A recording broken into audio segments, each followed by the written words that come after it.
scholarly guests, lovers of history and lovers of food. I feel greatly honored today to be standing here as a representative of the erstwhile family of Awadh in this highly esteemed hall of Jadavpur University.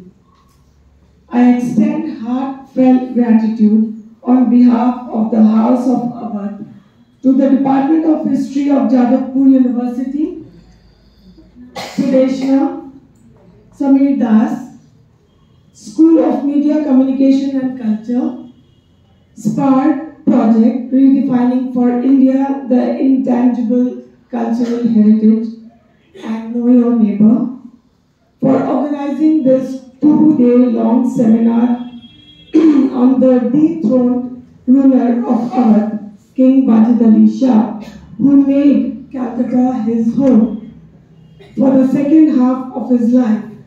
So he came to Madhya Burj at the age of 33, died at the age of 64, and he spent 31 years of his life here in the city, in the soil of Bengal.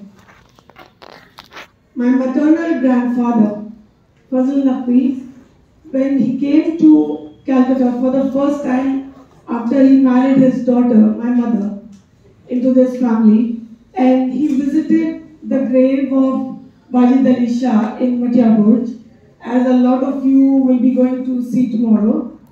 When he went to the grave, because he also, as a citizen of Lucknow, of Awadh, had never been to Wajid Ali Shah's grave, and this was for the first time he was visiting that grave as the father of the daughter-in-law, great-great-granddaughter-in-law of the family.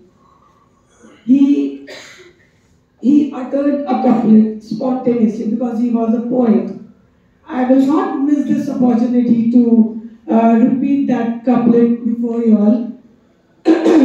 It sums up the entire life of Wajid Ali Shah from Lucknow to Calcutta. अर्ज़ मटिया बुर्ज तेरी खाक में सुल्तान है, अर्ज़ मटिया बुर्ज तेरी खाक में सुल्तान है, बादशाह लखनऊ अब हश्र तक मेहमान है. To this day, nearly 138 years more or less after his death, not much is known about him to the natives of Kolkata. There is so much more to him than potato in the biryani. Even though biryani today has fetched him more popularity than his work as an artist or a literary person. It's very unfortunate. And my father-in-law, after I started my culinary journey and gained some fame, my father-in-law one day told me that Manzilat, आपका तो बहुत नाम हो गया है और आपने तो वाजिद अली शाह को भी बहुत फेमस कर दिया है.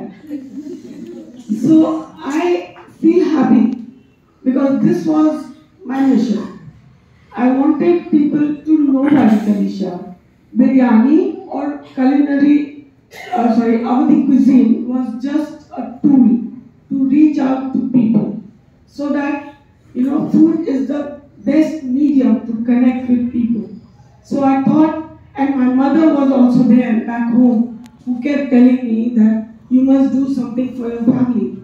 People are beginning to forget Begum, Hazrat, Mahal and Wajid Ali Shah. You should do something. So I was wondering what I can do. Food was the best thing that I could, indulge in and cook for people, because I always loved cooking and always loved serving people at home. So that's how my food journey started. I'm not here as a scholar or a food historian, because this is absolutely on a personal level that I'm connecting with you today also, as I do in my home dining space in Koshba. Biryani or Awadhi cuisine was very loosely mixed with Mughlai cuisine of Kolkata food, the Muslim food of Kolkata. People called every food as Mughlai food, little knowing that there is some food which is also called Awadhi food. which was brought to Kolkata by Wajid Ali Shah. So why shouldn't people know about it?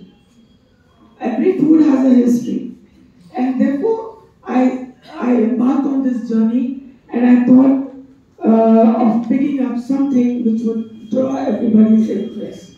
That's how the potato in the biryani story began 7-8 years ago. Before that, people used to eat biryani but never gave a thought of the potato in the biryani. Okay, it was Kolkata biryani, potato was very good, we all love potato, but how did it come into it? There are many myths that go around that, and let me tell you the beginning of actually biryani in Lucknow first. Origin of the biryani, Awadhi dum style of cooking emerged at the time of the terrible famine of 1784, and the construction of Aspi Mambara by Asputola took place to employ 20,000 workers as a charitable act. The construction workers were giving heavy meal for them to work for long hours. So while the fourth Nawab of Asputola, when he took rounds of the construction site, he got the aroma from one of the cauldrons and wished the dish be served to him. That's how biryani gained a royal status, and in order to befit the king, vegetables were initially removed from the food that was being cooked for the construction workers, and it was cooked with more refinement, and meat, cream, saffron, etc. was added to biryani. This biryani reached Kolkata when Wajid Ali Shah settled in Jadavpur. And as we know, and a lot will be elaborated by my very learned friends and scholars here, Dr. Ranjani Guha and Dr. Antara Mukherjee.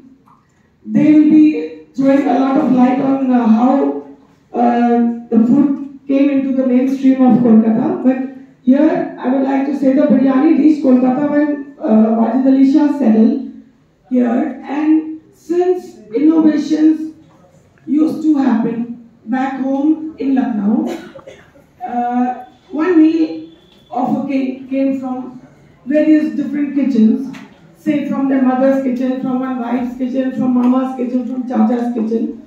So they were too much, because they were Nawabs, they were kings, they wanted a variety in their food. So that variety came from different kitchens. Once Wajid Ali Shah came and settled in Kolkata, here there was just one Bawarchi Khana. But the essence of innovation that was happening in in Lucknow also started happening here. And potato was one vegetable which was new in the market. It was an exotic vegetable. It was being imported at that point in time, and then cultivation started during around that time only. But there are lots of stories that we come to know in newspapers, various people, food bloggers, they write, sometimes they write on their own, they assume things. Even I'm not saying something which is documented, or I have a written history of that, how potato was added. Just like so many things, so many changes happen in cuisine during the course of time. Similarly, we assume that potato was added as part of an innovation in the biryani. But the fact that potato was added to the biryani to add bulk, because Wajid Ali Shah couldn't afford meat pieces. That sounds absurd, because Wajid Ali Shah was a king who lived a grand life, who came to Jadavpur for some other reasons which I am not elaborating here, because a lot of lectures have been said on that. So you don't expect a king of his stature, even though he was dethroned, even though he came to settle here in Jadavpur, you don't expect him to replace a piece of meat with a piece of potato. Even if he did that, I would like to believe that potato was more expensive than meat at that point in time. So today we eat, a poor man can eat potato because that's the most affordable vegetable. But at that point in time, potato was an exotic vegetable and meat was very easily available in the neighborhood. You don't expect him to replace meat with potato just to add bulk, but it was an experiment in the royal kitchen, which was a food for the king. And a king will not ever stoop so low to substitute meat for potato. Even if he did that, that was his king's way of replacing meat because potato was more expensive. So that is what I would like to say about the potato in the biryani. And I started this journey mainly because I wanted people of Kolkata to know and to remember Wajid Ali Shah in more ways than biryani. And today's seminar, I am very grateful to Sudeshna. I'm very grateful to Sudeshna and her entire team, the Department of History of Jadavpur University, for organizing this seminar to commemorate Wajid Ali Shah on his 200th birth bicentenary. I'm really grateful, and this is like a wish coming true that people are talking about Wajid Ali Shah beyond potato in the biryani. That was my aim, and that I feel today I have achieved. Thank you very much.